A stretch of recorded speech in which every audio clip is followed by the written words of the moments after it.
Hello, this is Pastor Chris Laughlin, Messiah Lutheran Church. Welcome to this week's Bible study. This week we will be talking about the Gospel reading for Sunday,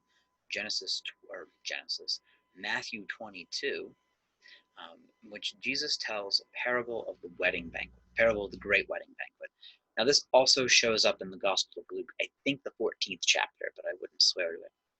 I don't think it shows up in the lectionary though. Guess we'll find out about this time next year, won't we? So, to the text itself, just a little background on to help sort of elucidate what's coming on Sunday. Once more, Jesus spoke to them in parables, saying, "The kingdom of heaven may be compared to a king who gave a wedding banquet for his son. He sent his slaves to call those who had been invited to the wedding banquet, but they would not come." Now, it's important to know that in their society, right, this would be a huge insult. When you're invited, especially by a king, a monarch, you come. You come to whatever he is inviting you to. The king has probably been good to you. The king, you are dependent on the king for your livelihood. You've probably invited the king to your stuff. Now it's incumbent upon the king to invite you to his stuff. So when he invites you, you come. Period. End of story. And so when they don't, it's basically a slap in the face, right? Moving on then. So he sent one set of slaves, right? They would not come. So he sent another set of slaves, saying, "Tell those who had been invited, look, I have prepared my dinner. My oxen and my fat calves have been slaughtered, and everything is ready. Come to the wedding banquet." But they made light of it and went away, one to his farm, another to his business, while the rest seized his slaves, mistreated them, and killed them.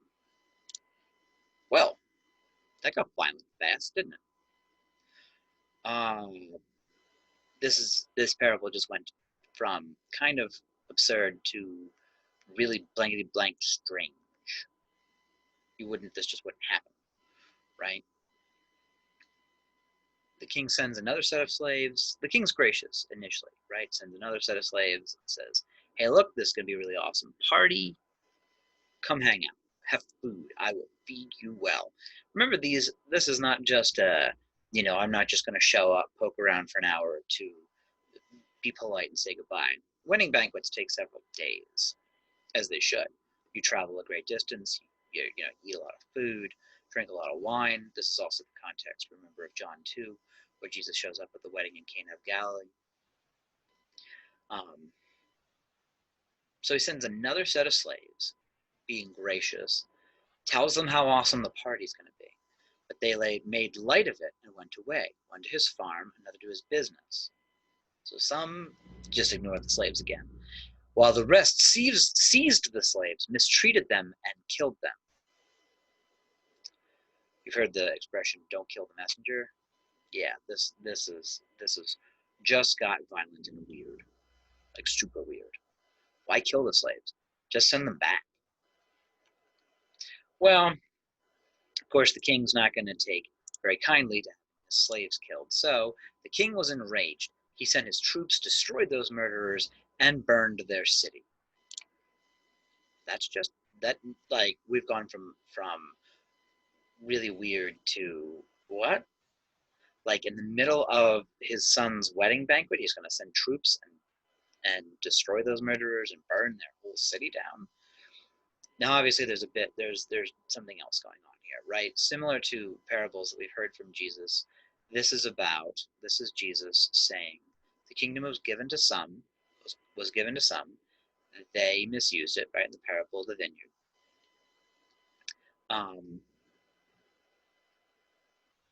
So they will have judgment visited upon them, and the vineyard will be taken away from them and given to others, right? And burned to their city, because the church, just after Jesus' time, the church saw the destruction of Jerusalem by the Roman armies as God's judgment on Jerusalem. So there's a way in which, in its original context, this story is a judgment about God taking the kingdom from those to whom it was originally given and giving it to others. right? But he's still got a wedding. The king's still got a wedding going on in the context of this parable. So the king says to his slaves, "The wedding is ready, but those invited were not worthy. Go therefore into the main streets and invite everyone you find to the wedding banquet." So those slaves went out into the streets and gathered all whom they found, both good and bad. So the wedding hall was filled with guests. So initially it sounds like, well, the king is inviting other people because the first set of people, well, they didn't do so well. So he's going to invite more people. And and that makes sense. Except um, it's more than just an invitation. They are gathered. And the word in Greek for gathered is synagogon, synagogue, right? The gathered together ones. This is more than just um, an invitation. They are compelled, they are gathered um, into the wedding hall.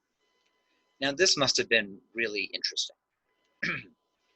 I once heard a fantastic sermon about the smell of stale cigarettes and cheap perfume, because this is go into the main streets and invite everyone you find. They gathered all whom they found, both good and bad. So the wedding hall was filled with guests. And Jesus is clear in his parables, right? The kingdom of God will be filled with the kingdom of heaven, Matthew, the kingdom of heaven will be filled with both good and bad. But when the king came in to see the guests, he noticed a man there who was not wearing a robe. Stop. He just got gathered in off the streets. Of course, he doesn't have a robe.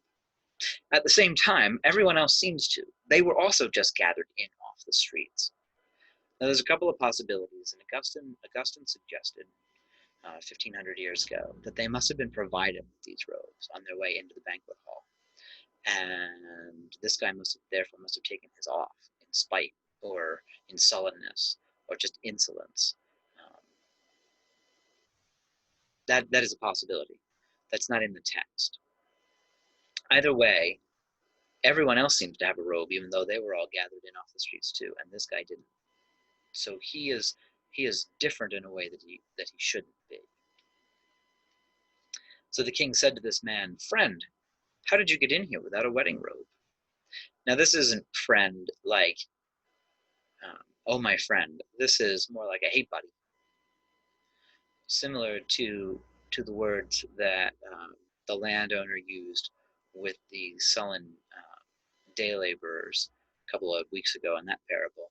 And it's the same word that Jesus will use when speaking to Judas Iscariot just before he betrays him. This word is unique to Matthew.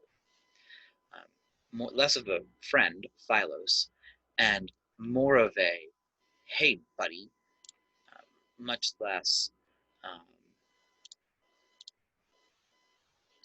much less kind, more of an attention grabber. The word there is hepare. Yeah, hepare. Instead of Philos, which would be more like friend or brother, right? And after the king says, "Hey buddy, how did you get in here without a wedding?" The guy was speechless. The king gave him the opportunity to defend himself. The king asked him a question, and he doesn't even bother to respond. So the king said to the attendants, "Bind him hand and foot and throw him out into the outer darkness, where there will be weeping and gnashing of teeth." Weeping and gnashing of teeth is one of the sort of catchphrases of Matthew. We hear this all the time. Into the outer darkness where there will be weeping and gnashing of teeth. Harsh, but we don't know why this guy didn't have a robe and everyone else did. Or at least everyone else seems to. The parable ends with the words, "For many are called, but few are chosen." And you could read that, and most people do read that as, the initial guests said no, They were called, they were not chosen. Even the guests who are gathered in are called, but this one guy's thrown out. So lots of people are called into the kingdom of heaven, but not everyone actually gets to get in and stay. There is another possible reading of this text, though it is unique to a professor of mine in seminary. Instead of "for many are called, but few are chosen," it could be "for the mighty are called, but the little are chosen." And you have to go back through several languages to make that work, though it is a possibility. Hope you've enjoyed this week's Bible study, and I hope you'll join us again next week for next week's Bible study.